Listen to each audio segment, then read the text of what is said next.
Hey everybody, this is Dax. So glad to have you back. So I'm gonna take a little bit of a break today with a couple of sort of lighthearted things, a couple of interviews uh, by of Grace Vanderwaal. As you know, I like to explore her wonderfully eclectic personality, and so this should be a lot of fun. This first one should be, I hope, a ton of fun. She's being interviewed by Jewel, the 46-year-old now, Jewel, singer-songwriter, super duper famous in the 1990s. I have not given her enough respect on my channel. I haven't even done a song by her. One of my favorite songs of all time is You Were Meant to, and I was, You Were Meant for Me. You were meant for me, and I was meant for you.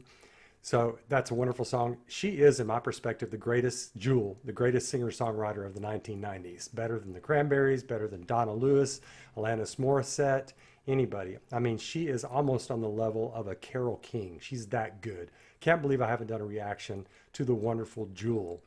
Sweet personality also. Here's a little tidbit in case you haven't seen it. One of my favorite things on YouTube ever is Jewel secretly made up by her makeup artists going to a huge karaoke bar and doing a secret karaoke experience.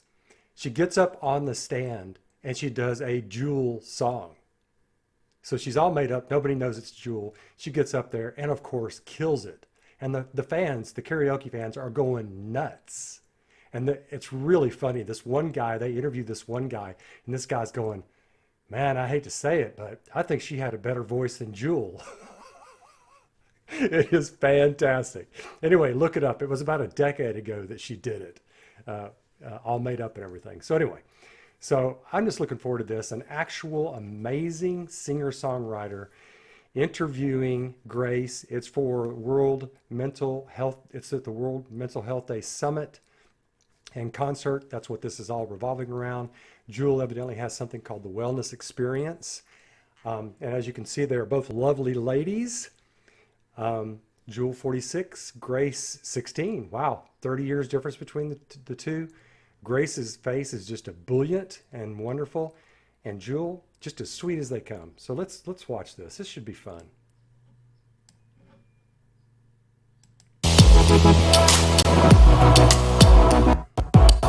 Hey, I'm back with singer-songwriter Grace Vanderwaal. Grace, thank you for joining me. Sweet. Thank you for having me.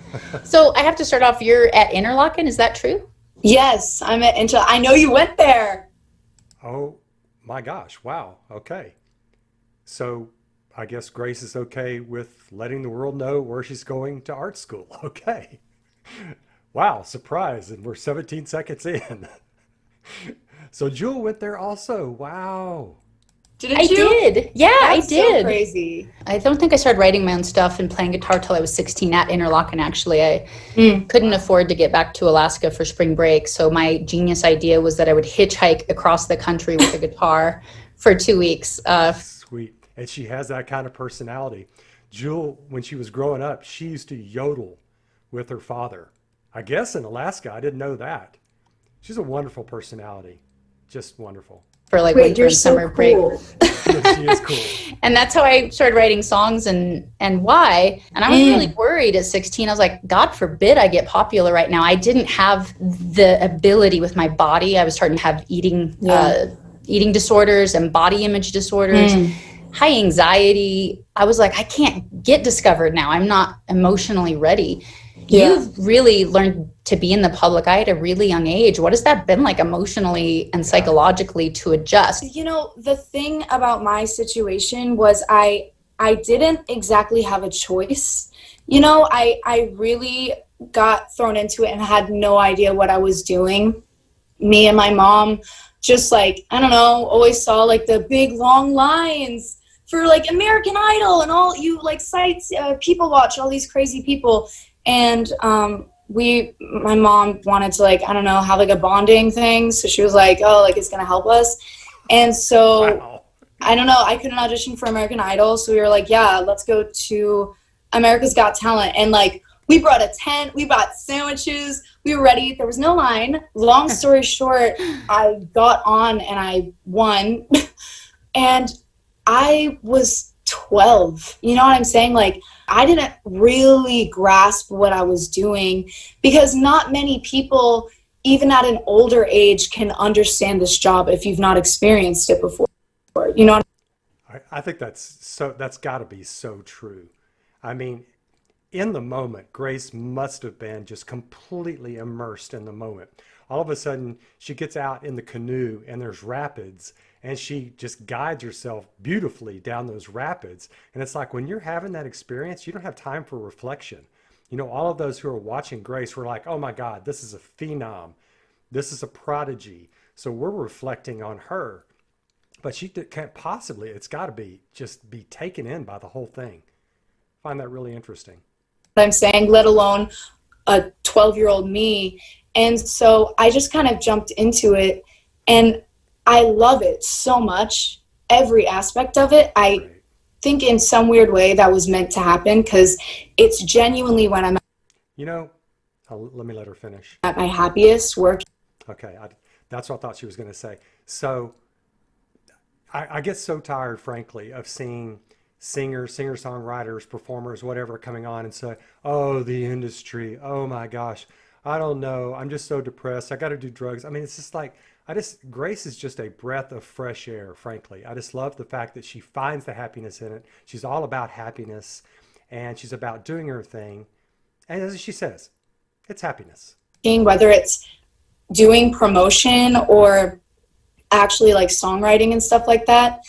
But when I think about how to cope with it, I may not have the best advice because I've thought about that before. And I feel like everything before my life kind of prepared me for that. I had been through a lot throughout my childhood and being in the spotlight through my early teen years and like preteen years. And it taught me, it shaped me into a like stronger, more mature person and someone who can see the actual dimensions of situations even at a young age. Okay, Grace is being entirely humble here, and good on her. Those experiences twist a lot of, as we know, they twist a lot of kids' minds. But she doesn't have that kind of mind. I'm just saying. She's being humble, and she's being honest, obviously. She's not dissembling or anything. It's just that she's more amazing than she gives herself credit for. Just saying. And I'm very grateful for that to this day because that's a skill that I apply to my life, work life every single day. So I don't know. I don't have the best advice because and not saying I haven't struggled. Like I literally was just crying in my bed the other night because I'm like, everyone like hates me and everyone thinks I'm like so the worst. But you just like have to go through it. Like you can't control your emotions. And I just remember who I am and who you are and who we all are. Like, bam, bam. I just remember who I am. God, I just love her interviews. like I have complete control in everything I do. And I know that. And I always remind myself of that. You know what I'm saying? Do you deal with social anxiety or any of those types of things of just having to be in the spotlight when most writers are probably introverted? I am absolutely an extrovert. But yeah, socially, I'm kind of going through this weird period right now because like I feel like I have like this weird, deep-rooted like trauma of like these girls that would make fun of me. And I feel like those specific girls have been in my life no matter where I go, no matter what school I go to, like they are there somehow. I do not know how. I guess technically they're just Because they are everywhere, Grace. They are everywhere. Everywhere. Out in business, out in society, in the grocery store, in the schools, in government. There's a certain amount of people who are always there, darling. Okay, I'm going to back it up a little bit. I love how Jewel keeps nodding her head like, yeah, been there, know that. Mm-hmm. I go to, like they are there somehow. I do not know how. I guess technically they're different people, but no, they're not. And honestly, they look the same. Like they look the same too. And I was actually just thinking the other day, I was calling my sister and I was just like, I feel like I can be so confident and immediately feel so small so quickly, but I'm not the best. I feel like I can't give advice. I can only give advice from what I've wished that I've done, and like that's how I've grown, because I've been through a lot and even recently, and I think back and I definitely didn't handle it the right way, and I definitely gave in and let it all soak in and absorb me. I just want to say real quick how respectful Jewel is in this interview. That's an artist interviewing an artist, not interrupting all the time, not one of these TV personalities thinking that they got to get their opinions in. I just love how respectful and thoughtful Jewel is. I love her even more now. But coming out of it, I've learned what I wish I had done in those situations. And this was actually advice my sister told me, was just the fact that they are just people. And whether they're like laughing at you or not, they don't know you, you don't know them, and you don't want to know them, because they probably have no personality if they're making you. Oh my God, I love her frankness. Oh my God. They probably have no personality if they make you. Let her finish her sentence. Their only point of conversation, because I know damn well I'm not the most interesting person in the world. And you just have to remember, once again, like you have complete control in who you are and how this affects you and how you let them affect you. Again, during that entire thing, Jewel did not intercede with her own experiences. She's had to have had dozens, hundreds of those same experiences. And Jewel, the delightful person she is, just let Grace go. You know what? I think that is the longest monologue I've ever seen on Grace in an interview, any place. Jewel let her go for it must have been 2.5, 3 minutes right there. That was gorgeous. I love seeing where Grace's mind went, the frankness, and I love that little phrase, all these girls, well, they all just seem to look the same. I mean, there's just so much in there. There's so many good nuggets in there. I really appreciate you taking the time to hang out with us and be part of this wellness experience. I was always shocked in school how I was taught a lot of important stuff, but not how to be happy. Mm, And if my nurture was bad in my house, could I ever get to know my real nature? And how do I strip back my nurture and my kind of yeah. programming and go, who am I? Wow. And how do I get the skills of what it takes to learn how to be happy in here and happy in here? Because no matter what kind of success you have, there's miserable people that are rich and famous. I mean, in our job, there's a high mortality rate, a high drug addiction, high suicide, high death rate. And in a lot of jobs right now, 1 in 4 kids are contemplating suicide. That study just came out. And just like one last thing, reaching out for help too. I don't know who's going to watch this, but you don't have to wait for it to get bad to reach out for help. That's not how it works. And always reach out for help. There's free help. There's all types of help. Most of the time you can't expect yourself to just erase everything and make things disappear, because sometimes we need other people to look within ourselves to see things that we can't. So ask for help, please. Jesus, ask for help. Yes. Thank you. All right. Thank you so Appreciate much. it. Have a good school day. Thank you. All right, bye. Oh, goodness, folks. Oh, goodness. 2 extraordinarily sweet people in one interview. Yeah, it brought tears to my eyes a little bit when both of them were starting to talk about what mental health and reach out, especially when Grace started saying that. I mean, gosh. That may be right there on your screen. That may be I think probably the 2 sweetest, most expressive, great singer-songwriters of the last 30 years, right there on the screen. Wow, that's amazing that Jewel was the one.